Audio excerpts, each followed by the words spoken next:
విదేశాల్లో చదవాలనుకుంటున్నారా? అయితే విదేశ్ కన్సల్టెంట్స్ ని సంప్రదించండి. అధ్యక్ష, ఇండియా పాకిస్తాన్ మ్యాచ్ జరుగుతుంది అధ్యక్ష. ఉంటుంది కదా అధ్యక్ష, కొంచెం దేశభక్తి వెళ్ళాలని కోరుకుంటుంది కదా. నేను వెళ్ళాను అధ్యక్ష, ఇండియా పాకిస్తాన్ మ్యాచ్కి నేను వెళ్ళాను. దుబాయ్లో నిర్వహించారు, నేను వెళ్ళాను, కూర్చున్నా. ఇండియా కోసం నేను పెద్ద ఎత్తున నినాదాలు చేశాను అధ్యక్ష. అది కూడా ఎగతాలు చేశారు అధ్యక్ష. నేను అక్కడికి వెళ్ళాను. ఎస్, నేను చెప్తున్నా, ఐసీసీ చైర్మన్ గారు నేను కలిశాను. అహ్మదాబాద్ తర్వాత అతిపెద్ద స్టేడియం భారతదేశం మళ్ళీ కడదాం, అమరావతిలో కడదాం ఆ స్టేడియం అని నేను రిక్వెస్ట్ చేశాను. దానికైనా సహకరించాను, నేను ఒప్పుకున్నాను. We will do it together అన్నాడు. ఆయన ఇన్ఫాక్ట్ నాకు ఎక్స్ప్లెయిన్ చేశారు ఎట్లా అహ్మదాబాద్ స్టేడియం కట్టారు, ఎంత ఖర్చు పెట్టారు, అది కేవలం క్రికెట్కే కాకుండా ఇతర యాక్టివిటీస్కి ఎలా వాడుతున్నారు కూడా నేను ఎక్స్ప్లెయిన్ చేశారు అధ్యక్ష. అంటే మల్టీపర్పస్గా ఉండాలి, మీరు ఆలోచించండి, అట్లా కట్టండి అని చెప్పారు. అది నేను చేశాను అధ్యక్ష. చిత్తశుద్ధి ఉంది మాకు, నేను నేర్చుకున్నాను. దుబాయ్ క్రికెట్ చిన్న స్టేడియం అయినా వాళ్ళు ఎట్లా మేనేజ్ చేస్తున్నారు, సీటింగ్ ఎలా ఉంది, క్వాలిటీ ఎలా ఉంది, అన్నీ నేను చూశాను అధ్యక్ష. చూసొచ్చు. స్పోర్ట్స్ కట్టుబడినాం. స్పోర్ట్స్ సిటీలో, అమరావతిలో స్పోర్ట్స్ సిటీ అనేది అనివార్యం వస్తుంది. దాంతోపాటు గ్రామ స్థాయి నుంచి నేను శాప్ చైర్మన్ గారితో మాట్లాడాను, ఆంధ్ర క్రికెట్ అసోసియేషన్తో మాట్లాడాను.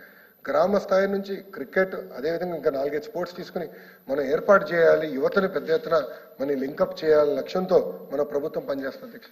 అధ్యక్ష, ఇంకోటి పాదయాత్రలో కూడా, ఎందుకంటే నేను మాడితే హామీల గురించి మాడతారు అధ్యక్ష, కానీ లేరు అధ్యక్ష. వాళ్ళు పాదయాత్రలో పదే ఒక హామీ ఇచ్చాను అధ్యక్ష. ఈరోజు మనం బటన్ నొక్కితే భోజనం ఇంటికి వస్తుంది, బటన్ నొక్కితే నిత్యావసర సరుకులు ఇంటికి వస్తున్నాయి, బటన్ నొక్కితే సినిమా చూడొచ్చు. బటన్ నొక్కితే ఎందుకు ప్రభుత్వం అందరూ రావట్లేదు, ఇది మారాలి. సర్టిఫికెట్ల కోసం ఎందుకు ప్రజలు ఎంత ఇబ్బంది పడాలి అని ఆ రోజు చెప్పాను. ఆ రోజు నేను చెప్పాను, ఒక టెక్నాలజీ తీసుకొస్తాం, బటన్ నొక్కితే అన్ని మీకు అందించే బాధ్యత మేము తీసుకుంటాం అని చెప్పాను అధ్యక్ష. ఈరోజు నేను గర్వంగా చెప్తున్నా, 161 ఏదైతే ప్రభుత్వం నుంచి సర్టిఫికెట్లు కానీ ఇవన్నీ అందజేయాలో 161 ప్రోగ్రామ్స్ ఈరోజు వాట్సాప్ ద్వారా మేము నేరుగా అందిస్తున్నాం. ఇంతేకాదు 500 సర్వీసెస్ అందజేయాలి. ప్రజలు ప్రభుత్వ ఆఫీసుల చుట్టూ తిరుగుతాం కాదు, వాళ్ళ ఫోన్లోనే ప్రభుత్వం ఉండే విధంగా మేము పనిచేయాలని లక్ష్యంతో I believe this are next set of reforms అధ్యక్ష. This is governance next generation అధ్యక్ష. అది మేము చేసి తీరుతాం అధ్యక్ష. ఇది కూడా ఎందుకు చెప్తున్నాం అంటే అధ్యక్ష, ఈ ఆలోచన నాకు ఎక్కడి నుంచి వచ్చిందంటే, మాకు మంగళగిరి నియోజకవర్గంలో ఎంపీటీసీ ఎన్నికలు జరిగినాయి అధ్యక్ష. ఏకైక బీసీ మహిళ దూదేకుల అమ్మాయి గెలిచింది అధ్యక్ష. గెలిస్తే కాస్ట్ సర్టిఫికేట్ ఇవ్వకుండా వేధించారండి అతన్ని. ఇవ్వలే, కేవలం ఎంపీటీసీ మెజారిటీ వాళ్ళకి లేకపోయినా ఎంపీపీ కైవసం చేసుకోవాలని మా చెల్లికి సర్టిఫికేట్ ఇవ్వలేదు అధ్యక్ష. ఆ రోజు నాకు ఆలోచన వచ్చింది, ఇది ఎవరికి ఇంకా అవ్వకూడదు, ఇలా ఈ ఇబ్బంది ఎవరికి కలగకూడదని ఆనాడు తీసుకున్న నిర్ణయం అధ్యక్ష. యువగలం పాదయాత్రలో మాట్లాడి దాంట్లో బాగా అమలు చేశా.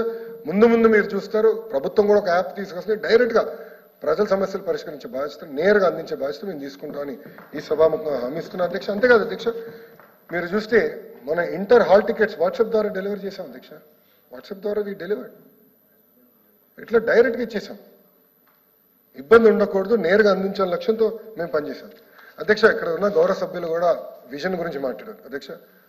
విజనరీకి ప్రిజనరీకి మధ్యన తేడా తెలియాలి అధ్యక్ష ప్రజలు. నేను సీరియస్, వెరీ సీరియస్ ఇష్యూ అధ్యక్ష. విజన్ 2020 అని తీసుకొస్తే ఇట్లనే కొంతమంది ఎగతాలు చేశారు అధ్యక్ష. వెళ్ళి హైదరాబాద్ చూడమనండి, that is part of the vision. Shamshabad airport is part of Vision 2020. Metro Rail is part of Vision 2020. Financial District is part of Vision 2020. అధ్యక్ష, అక్కడ ISB is also part of Vision 2020. అధ్యక్ష, విజన్ అనేది ఉండాలి. మనం ఎక్కడ ఏం సాధించాలి జీవితంలో అనేది విజన్ ఉండాలి. ఈరోజు 15% గ్రోత్ రేట్ అన్నారు అధ్యక్ష. ఎస్, మొదటి సంవత్సరంలో ఎన్ని ఇబ్బందులు ఉన్నా 12.5% గ్రోత్ రేట్ చూపించారు అధ్యక్ష. You have delivered 12.5% growth rate, 15% growth rate చేసి తీరుతాం. అందుకే నేను సవాల్ ఇస్తాను. వాళ్ళు మాడుతున్నా, మీరు ఒప్పుకోపోయినా నేను చెప్పాను, ఎస్ చేసి చూపిస్తాను. ఎందుకు విజన్ 2047 సాధ్యం కాదో చేసి చూపిస్తాను. ఒక గురి ఉండాలి అధ్యక్ష, గోల్ ఉండాలి. ఆ గోల్ సాధించడానికి మనం అందరం కష్టపడతాం అధ్యక్ష. జీవితంలో అందరికీ ఉంటాయి, దాంట్లో బాగా రాష్ట్రానికి ఒక గోల్ ఉండాలి. సుమన్ టీవీలో మీ పర్సనల్ అండ్ బిజినెస్ ప్రమోషన్స్ కోసం కింది నెంబర్కి కాంటాక్ట్ చేయండి.